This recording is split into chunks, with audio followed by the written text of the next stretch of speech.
Cut the Line podcast. We are talking South African rugby once a week right now, focused very much so on the Varsity Cup.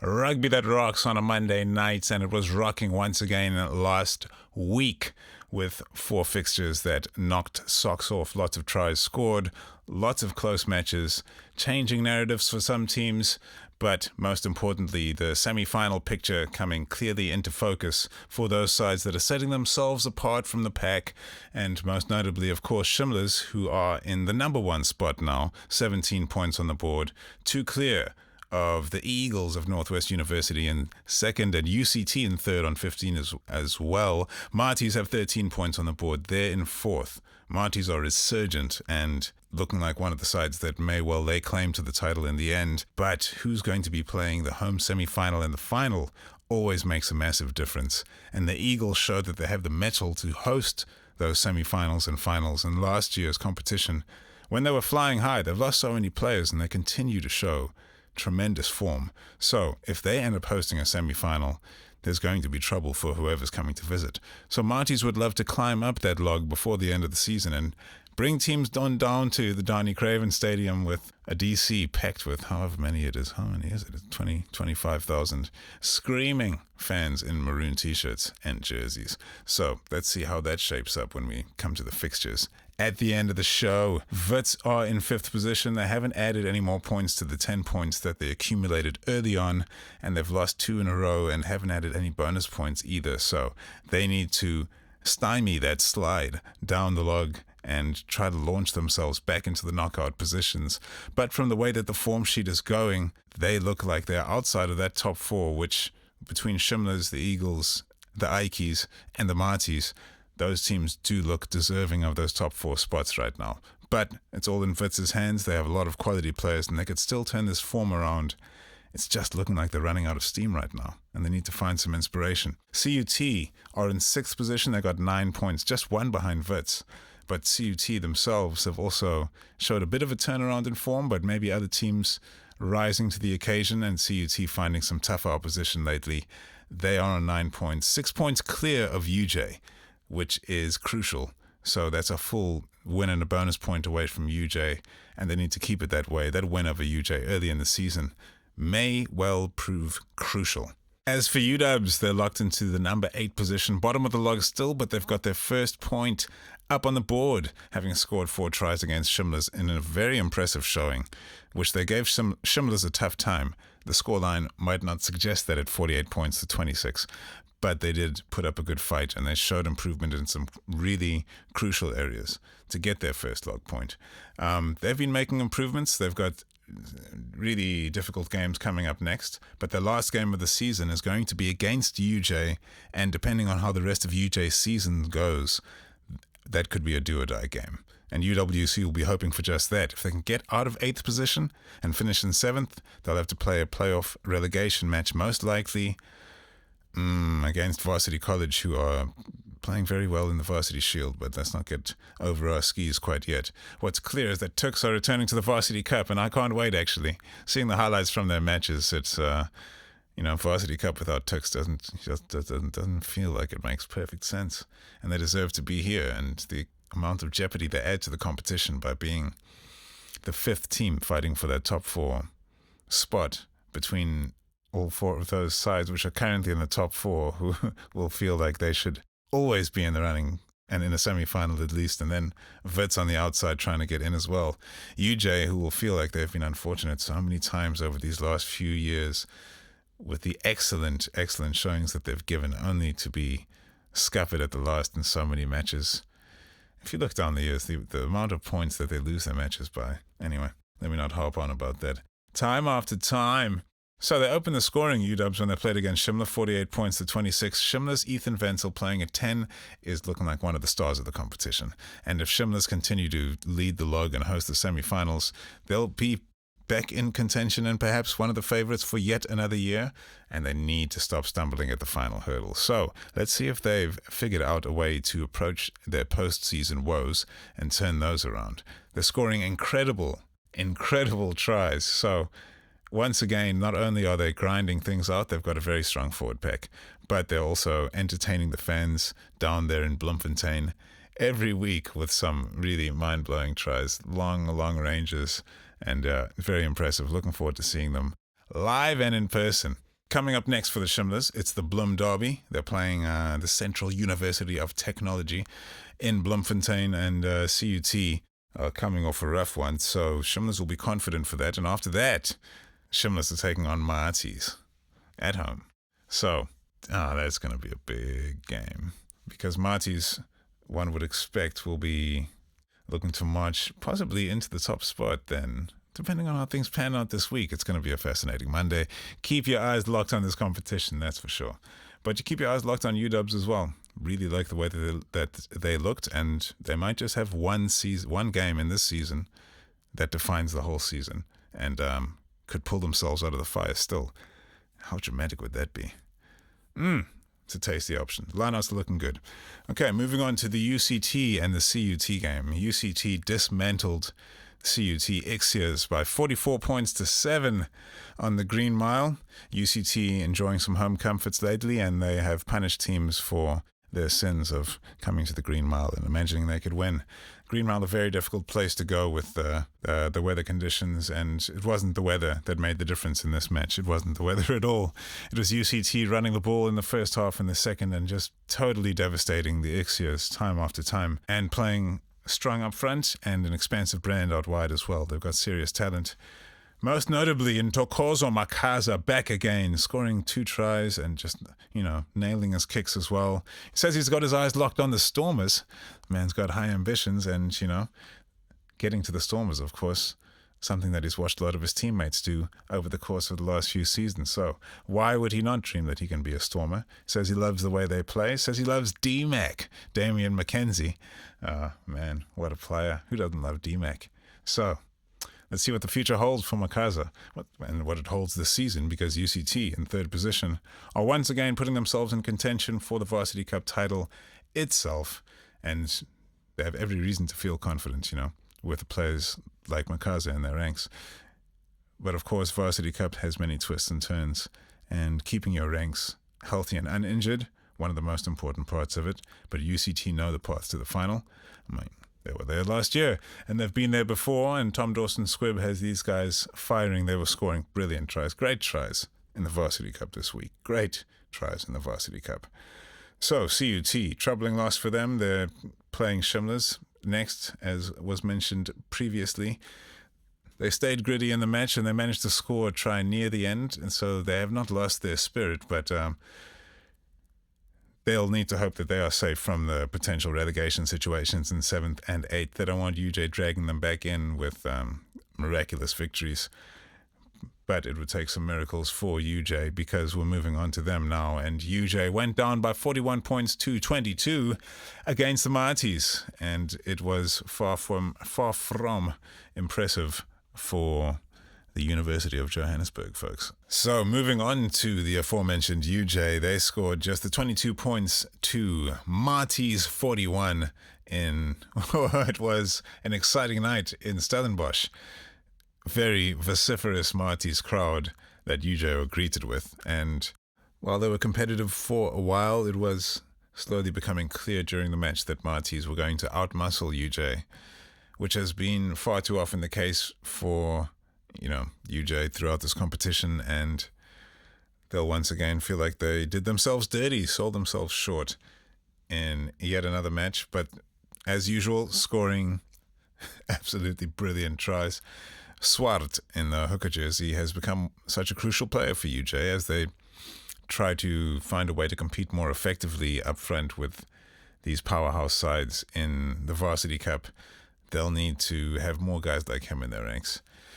So, they are just the 2 points clear of UWC, and, with the match coming up this week being a tough one, they're looking towards that Joburg derby, surely, although they're playing at home this weekend.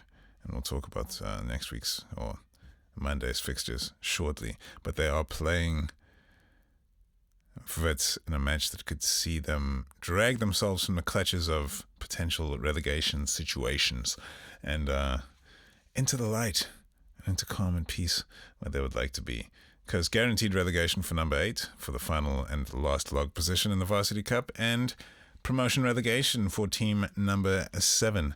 So, UJ have really got to turn it around.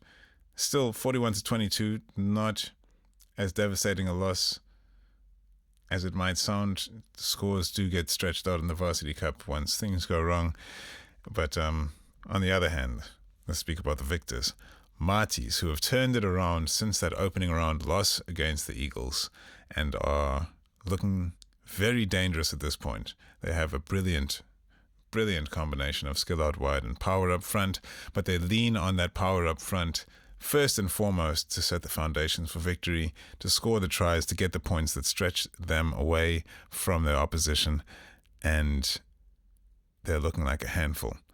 The question remains, will they look like as much of a handful when they come up against the likes of the Eagles, who gave them problems up front in that opening match, when they play UCT again, who they beat on the Green Mile, when Shimla's come to town. Shimla's, what an enigma, Shimla's.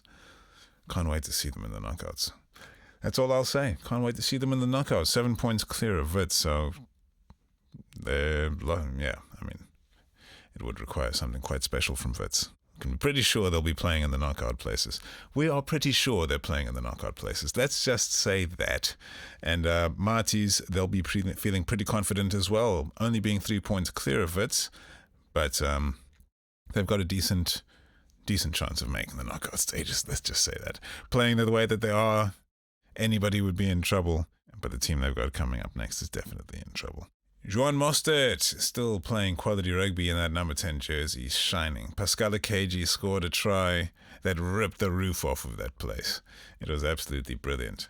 But in that match against UJ as well, Swat rounded off. Just another try of the season contender from UJ for a team try that came from the depths of nowhere and ended in glory and pain for the Marties fans, who, they're trepidatious at times, having seen some of the things that they've seen in recent years. Last time they won the competition was not that long ago, but for Marties fans, it's very long ago. I think it was 2019. So, that won't be allowed to continue, surely. Final match of the round, the Eagles took on Wits. The Eagles winning by 51 points to 22 in Potchefstroom, where they are irrepressible at home, in front of that home crowd.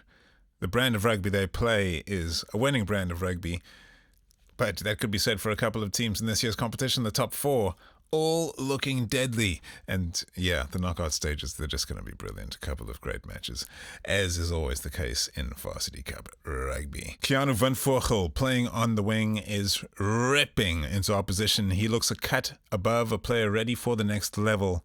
No question about it.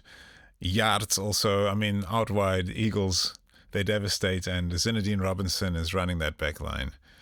Oh my gosh, he is a conductor, that man.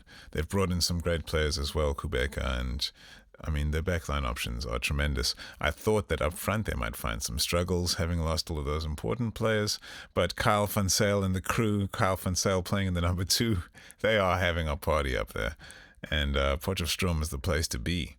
And on 15 points, they might just find themselves sneaking into first and being able to actually host the semi-final and the final again, as they did last year. And if you know what happened last year, they managed to get that dub. They put another one in the cabinet. And if they could capitalize on this golden generation, they could put themselves into that conversation with Marties and Tux as the greatest Varsity Cup sides of all time and continue producing quality players as they do every year. So, Wits, on the other hand, the steam is leaving the train, man. And they are going to have to really climb a mountain to get back into that top 4, because those sides are firing on all cylinders, and they've got tough assignments up ahead as well, Wits. So they're going to have to, look deep into their souls, because that 51-22, even, I would say, flattered them slightly. Lottering looking strong in the number 2. He wasn't afraid of the physical confrontation, in spite of, the confrontation which it was from the Eagles. Very uncompromising side that they are. Tough stuff up there in Potch. And Sitsabo Mokwena in the number 15 continues to look impressive. And Carl Smith is, he's the new Constant Beckeling of the side. Constant Beckeling, the previous talismanic leader of the Wits team. And now, Yeah, Carl Smith and Sneeman and the guys, they're going to have to pull that together. Old Doc as well, the record point scorer for Wits, is no longer around.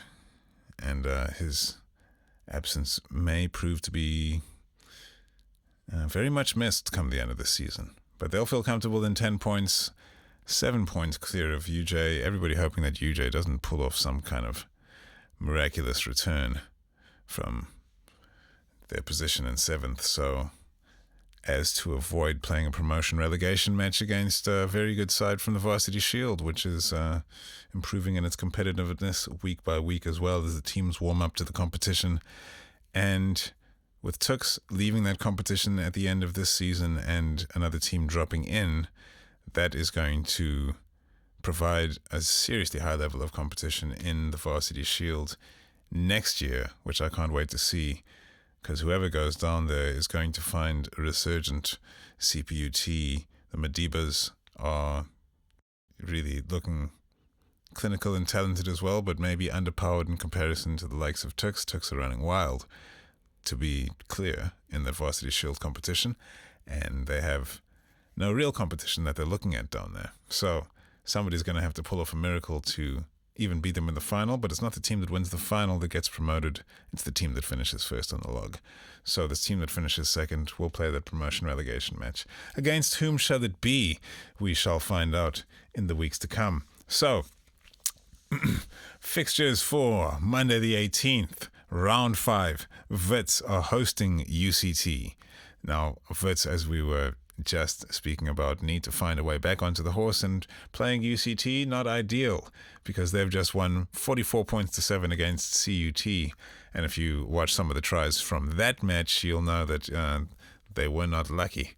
And, Makaza and Khanas and the boys down there, a lot of Delport in them, and,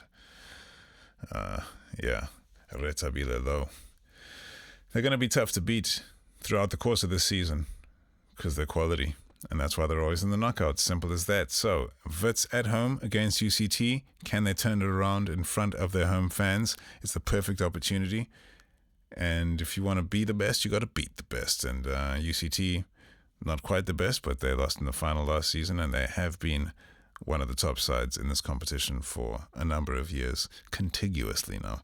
UWs hosting Marties in another fixture from round 5, and that is going to be, a full meal for UWC to put away. Will they be able to eat it all? It's an all-you-can-eat festival, and it's going to take something pretty special for UWs to overcome Marties in the form that they're in. But it is a derby of the Western Cape, and anything can happen in the Varsity Cup. So UWC, having scored 26 points in this last match, will feel that they are finding better form, and if they can catch Marty slipping, wow, that would be a tremendous victory for UWs. And Wits would thank them. CUT would thank them. The competition would thank them for adding some serious jeopardy, and UWs, of course, with that win, would put themselves possibly above UJ, depending on what goes down between UJ and Northwest University. University of Johannesburg hosting the Eagles. And UJ, similar to Wits, playing at home. The two Joburg sides are playing against UCT and Northwest University. They both have a tall order in front of them. Now, if UJ can continue to play with the form they have, it's not a question of finding form. It's a question of finding resilience, I suppose, in the forward pack especially. And Northwest University will test said resilience in the forward pack. So if UJ have turned a corner, this will be a great time to show it. But the Eagles will be eager to put another 5 points on the board, to put the pressure on the Shimlers and to put themselves in contention for that home final, because it means a lot more than, just winning the Varsity Cup competition, of course. It's about the pride of the university, shall we say, and a continued success that attracts, more people to come to the university and believe that you can come there and be, whatever you want to become. So, great advertising tool for all of these universities, and success, breeds success, and it also brings eyeballs, interest. So there's many reasons besides the silverware. But Northwest University will be most eager to get their hands on title number 3 And in the last match from round 5, it's going to be the Central University of Technology, the Ixios, hosting the Shimlers. And the Ixios, well, they had the most troubling result of last Monday by 44 points to 7. They lost against UCT, and they would have liked to have shown more resistance than that. Whether they had the wind in their faces or at their backs, they continued to leak tries throughout the match. And there'll be plenty to think about. Let's just put it that way. So, the Bloem Derby. Let's see who comes out on top. Of course, temperatures will be raised. The best of brothers will be playing against each other on opposite sides of the field of Bloemfontein. And let's see who comes out for the better. The Women's Varsity Cup is starting up as well. Yet another year. I think it's the second year of the Women's Varsity Cup. So expanding the game as well. Would love to see the Varsity Sevens come back. We'll see if that ever comes back around again. But the Varsity Rugby competition just continues to thrive. And let's see what happens in round 5. So, big games in round 5. Most interestingly, I want to see if Wits can claw their way back into the top 4 conversation. And in so doing, they'll have to beat UCT, which will bring UCT back into a different conversation there between Marties and Wits. And what happens with CUT against Shimlers. If CUT beat Shimlers, wow, then this competition is truly getting to an explosive level. After round 5, only 2 rounds left, so we are truly in the sorting period right now. But the teams are all playing at a very high level, and the best teams are scoring the best tries. And even the losing teams are scoring some of the best tries, i.e. UJ. Can UJ find a way this week? All of the matches crucial. Don't miss a single one. All right, and I'll speak to you soon.